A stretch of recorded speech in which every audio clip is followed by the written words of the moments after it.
Hi guys! Kararating lang itong package na to ngayon. And samahan nyo akong i-unbox to. In-order ko to sa Shine and exactly 1 week dumating na siya. Ano lang naman to, mga gamit sa bahay. Tsaka parang may in-order ako dito na knitted na cardigan. Yan. Ano-ano lang naman siya.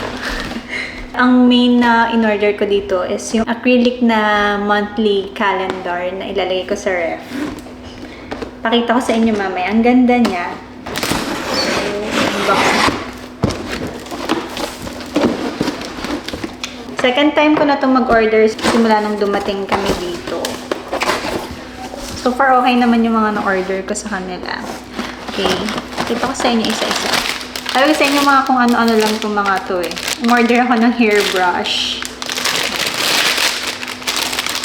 Nakakainis nga walang Shopee dito. Mas mura sana kung Shopee. Last time kasi may binila akong suklay sa ShopRite. Pero mga suklay lang kasi yun. Si Dave gusto niya brush. Okay, Mommy, bye. Now, Mommy, what's that? Brush. Okay. Then, later na.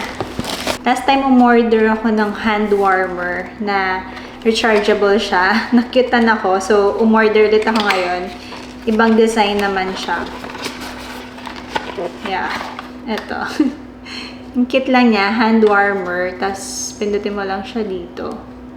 Then, yan, pag umilaw na siya, iinit na siya ng kanya. Then, i-recharge mo lang siya pag low bat na. Sobrang cute nito. Very handy. Tapos, ang bilis din niya uminit. Yan, umiinit na siya ngayon.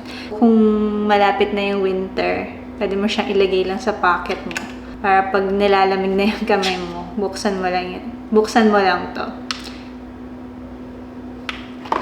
Lahat ng mga items na to guys, ililink ko sa description box below. So kung nandito rin kayo sa US, you can order this or sa Amazon. I'll try to link them down below. And of course sa Temu. I also tried Temu. Then I also got this one. Electric cleaning brush. Rechargeable din siya. Ang bilis kasi magdumi ng bathtub. So, bumili ako nito. And nakakapagod naman mag-brush na mag-brush. Mayroon ganito rin sa Shopee, diba? Yan, ganyan siya.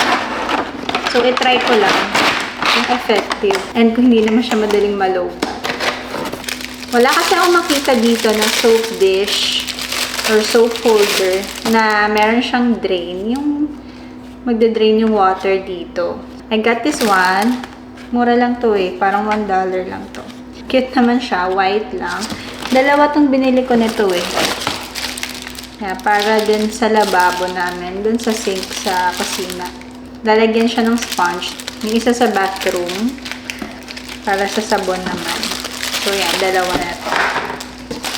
I also got this one. Ito naman. Cleaning brush din siya. Pero meron siyang compartment dito or storage ng sabon na liquid soap. Handy siya. Maliit lang siya. Gagawin ko siyang brush dun sa sink naman sa bathroom. Also got this one. Gagamitin ko lang din naman siya sa bathroom. Sabi ko sa inyo guys, puro mga gamit lang to sa bahay. Ayan. Simple lang. Mukha naman siyang matibay. Ang okay naman siya. Ganyan ko lang sa glass door. What's this?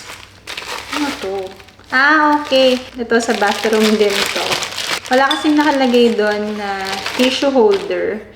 So, bumili ako. Mukhang okay naman siya. Metal. And stick ko lang siya doon. May tape siyang ganyan. Lagay ko na lang doon sa tabi. So, wala kami mapaglagyan ng tissue. Ito, bumili ako ng folding desktop stand. Bumili ako ng stand ng phone sa $3 last time. Kaya lang, maliit siya. Hindi maipatong ng ayos yung phone. Kaya, bumili ako nito. Maganda din naman kasi kulay white siya. Cute kasi ano siya. May bun ear. Tapos may S dito, guys. Nakamiss ko lang yung Shopee. Shopee, baka naman. Ito, excited ako dito. Sana kasya sa akin. Ito yung knitted na cardigan. Kasi medyo lumalamig na dito. So, ang ganda. Kapal naman niya. Ang ganda ng color kasi pang fall na talaga. Yan. Mahaba siya. Long cardigan siya. Tingnan natin kung kasya. Cute. Para siyang burnt orange yung color. Nakapang tulog lang ako. Ang cute. Yeah, excited na akong suotin to sa labas. Kasi ang lamig na talaga. Parang pag morning, nasa 55 degrees Fahrenheit na yung temp. So sa atin, nasa 12 degrees na yata yun. Diba ang lamig? Pero pag nasa loob ka naman ng bahay, hindi naman sobra. Pero hindi na kami nag-aircon, hindi na rin kami nag-electric fan. So far, kaya pa naman yung lamig. Ito talaga yung excited akong makita. Yeah! Oh my gosh! Ang cute! So, ito yung mga markers na kasama niya.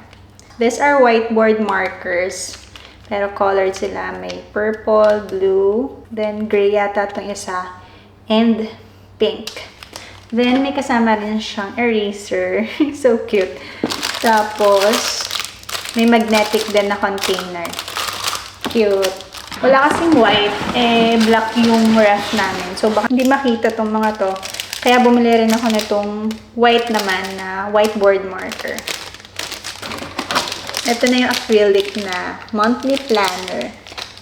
Nakikita sa camera, pero ganyan. Yan, ito. Para mas makita nyo na ayos. Tsaka nag-wrap. Alam nyo na, makakalimutin ako minsan. So, gusto ko ilagay dito yung mga, kung may mga appointments kami, para alam ko, tas alam din ni Ding, tas pag mayroong mga deadline na babayaran, sa mga bills, utilities, ganyan. Lalagay ko to dun sa ref namin. Then, may kasama pa siyang isa. Ito, blank naman siya na acrylic. So, pwede ko siyang lagyan ng yung weekly grocery namin, kailangan bilhin, o kaya mga reminders, ganyan. Anything, pwedeng drawing ng mga bata. Ilalagay ko siya parehas sa ref. Yan lang guys, yung binili ko sa Shine. Sobrang cute. Kaya lang nakakainis itong isa. Sa halip na October, OTC yung nakalagay. Kaasarap.